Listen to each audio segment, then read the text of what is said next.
కళ్యాణ వైభోగం పూర్తి ఎపిసోడ్ అని జీ5 లో ఉచితంగా చూడండి. యాప్ ని ఇప్పుడే డౌన్లోడ్ చేయండి. జే కొట్టించుకోకపోతే నేను వేస్ట్.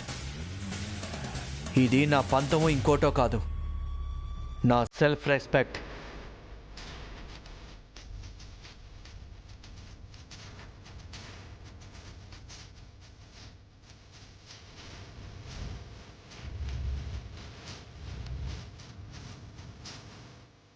ఓకే, నేను వెళ్ళి అన్నయ్యని తీసుకొస్తాను.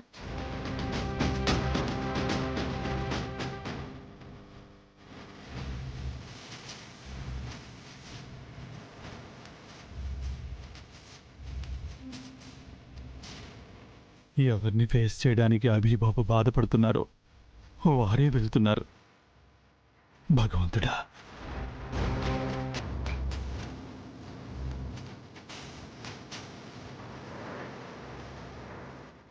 అన్నయ్య,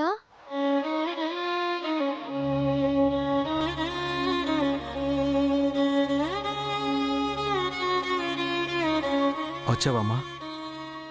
నేనే కిందకొద్దాం అనుకున్నాను, కానీ చాణక్య ఏమనుకుంటాడో అని రాలేదు. ఎందుకన్నయ్య బాధపడుతున్నావు? బాధ బాధ ఏంటమ్మా? నేను సంతోషంగానే ఉన్నాను. సంతోషం ఎక్కడుందన్నయ్య? నీ కళ్ళల్లో జారితే తుడుచుకున్న కన్నీళ్లు కనిపిస్తున్నాయి. నీ మొహంలో కళ లేదు, నీ నవ్వులో జీవం లేదు. అదేం లేదమ్మా, కంట్లో ఏదో నలకపడితేనూ తుడిచేసుకున్నాను అంతే. అబద్ధం చెప్పకన్నయ్య. నా పెళ్లి గురించే బాధపడుతున్నావు కదా? ఎందుకమ్మా? ఏమైంది ఇప్పుడు?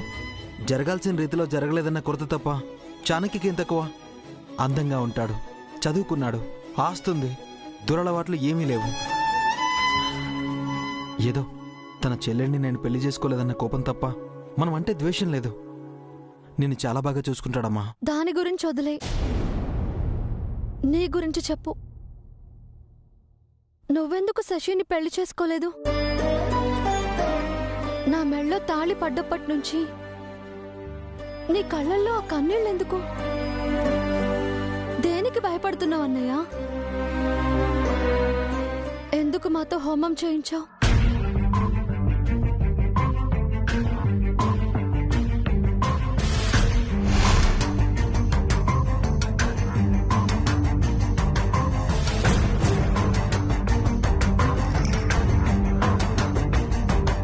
నువ్వు చెప్పకపోయినా నాకు అర్థమవుతుందన్నయ్య.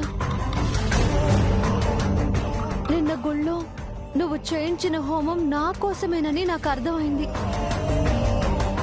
ఎందుకన్నయ్యా? పెళ్ళయ్యాక వ్రతాలు హోమాలు చేయిస్తే మంచిదంట కదమ్మా. అందుకే మీరు ఇంట్లో వ్రతం చేయించారు, నేను గుళ్ళో హోమం చేయించాను. అవన్నీ నువ్వు నమ్మవు కదన్నయ్య. కళ్యాణ వైభోగం పూర్తి ఎపిసోడ్ అని జీ5 లో ఉచితంగా చూడండి. యాప్ ని ఇప్పుడే డౌన్లోడ్ చేయండి.